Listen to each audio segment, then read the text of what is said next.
आदाब, नमस्कार। मैं अजहर शमीम और आप देख रहे हैं देश दुनिया। दोस्तों, बकौल असदुद्दीन ओवैसी, पाकिस्तान एक फेल स्टेट है, यानी एक असफल राष्ट्र है। हमारी और उनकी आज़ादी जबकि दोनों की साथ साथ हुई थी, यानी उनकी 14 अगस्त 1947 को और हमारी 15 अगस्त 1947 को, लेकिन हमने बाबा साहब भीमराव अंबेडकर के नेतृत्व में एक बेहतरीन संविधान को अडॉप्ट किया और multi religious society, multi cultural society, multilingual society को ध्यान में रखते हुए एक अच्छा संविधान तैयार किया जिसमें सबको समाहित किया, सबके हक हुकूक को सुरक्षित किया। जबकि पाकिस्तान में ऐसा नहीं हुआ। पाकिस्तान शुरू से ही नफ़रत की बुनियाद पर बना हुआ एक राष्ट्र था जिसमें बंटवारे में लाखों लोग दोनों तरफ के मारे गए, उनके घर जलाए गए, तबाह बर्बाद हो गए, अदला बदली आबादी का ट्रांसफ़र हुआ, उसमें काफ़ी बर्बादी हुई। उसके बाद जब वो पाकिस्तान बन गया तो बनने के साथ ही ज़्यादा दिन नहीं हुआ था कि 1971 में बांग्लादेश उससे अलग हो गया और वहाँ के जो हुक्मरान हैं वो तानाशाह थे। ज़्यादातर वहाँ आर्मी रूल्ड था, सैनिक शासन रहा है, तो जनरलों ने अपनी खूब मनमानी की। और वहाँ तो मामला ये है कि वहाँ मज़हब को भी एक टूल की तरह इस्तेमाल किया गया। जबकि मेरा यही मानना है कि जहाँ भी जिस भी मुल्क में जिस भी स्टेट्स में मज़हब को सियासत के साथ जोड़ा जाएगा, उसको अटैच किया जाएगा, वो देश बर्बाद हो जाएगा। मज़हब को अलग रखना चाहिए, सियासत को अलग रखना चाहिए। मज़हब एक इंडिविजुअल चीज़ है, आपकी निजी आस्था का मुद्दा है। आप और आपके अल्लाह से आपका मामला है, आपके भगवान से आपका रिश्ता है, आपके ईश्वर से आपका मामला है।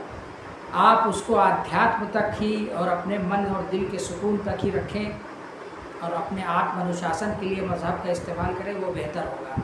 लेकिन जहाँ मज़हब का इस्तेमाल सियासत के तौर पर होने लगता है, वहीं मामला गड़बड़ हो जाता है। पाकिस्तान ने यही किया और ये वहाँ तब और ज़्यादा बढ़ गया जब जनरल ज़िया की हुकूमत आई और आर्मी रूल हुकूमत में जनरल ज़िया ने अपने आप को बरकरार रखने के लिए अमेरिका से हाथ मिलाया।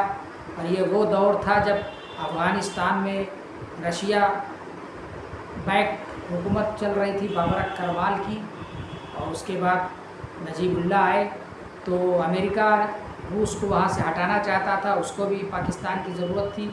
तो पाकिस्तान की ISI और CIA ने आपस में कोलैबोरेट किया और अमेरिका की फंडिंग पर और उसकी मदद से पाकिस्तान में जो मदारिस थे, बड़े बड़े मदरसे, बड़े बड़े मौलाना, उनको हायर किया गया और उनके ज़रिए से वहाँ जिहाद के नाम पर, यानी फ़र्ज़ी जिहाद जिसको बोला जाए, उस पर बच्चों को, जो यतीम बच्चे थे, उनको रख कर उनको एक ख़ास ज़हनियत के ख़ास मेंटलिटी की ट्रेनिंग दी गई और जिहाद के नाम पर उनको एक जंगजू बना के छोड़ दिया गया और वही आतंकवादी कहलाए। और उनको पहले तो मुजाहिदीन के नाम पर अफ़गानिस्तान भेजा गया और अफ़गानिस्तान में उन्होंने जंग लड़ी। बहुत से ग्रुप थे, उसी में से एक ग्रुप तालिबान बना, जो यतीम बच्चों का एक ग्रुप था जो वहाँ से पाकिस्तान आया और वहाँ उनकी परवरिश हुई। और वो जब बड़ा हुआ तो वो एक तालिबान के नाम से उसने संगठित हुआ और उसने बाद में अफ़गानिस्तान की जो एक सरकार बनी थी उसको भी उखाड़ फेंका। तो अब पाकिस्तान ने वहीं के मदरसों में एक हाफिज़ सईद ने तैयार किया मरकज़ दावा लाहौर में, मुरीदके में उसने जैश मोहम्मद और मरकज़ दावत इस्लामी का क़याम किया। उसमें लश्कर तैयबा नाम की एक तंजीम का गठन किया, उसको ट्रेनिंग दी। और मौलाना मसूद अज़हर ने जैश मोहम्मद के नाम से तंजीम तैयार की। और इन दोनों तंजीमों के जो लोग हैं वो बाकायदा, इन दोनों तंजीमों के लोगों ने भारत में घुसपैठ करना शुरू किया और कश्मीर को डिस्टर्ब करना शुरू कर दिया। और लगातार पाकिस्तान जैश मोहम्मद और लश्कर तैयबा, हिज़्बुल मुजाहिदीन, इस तरीके के संगठनों को मदद करता रहा, फंडिंग करता रहा।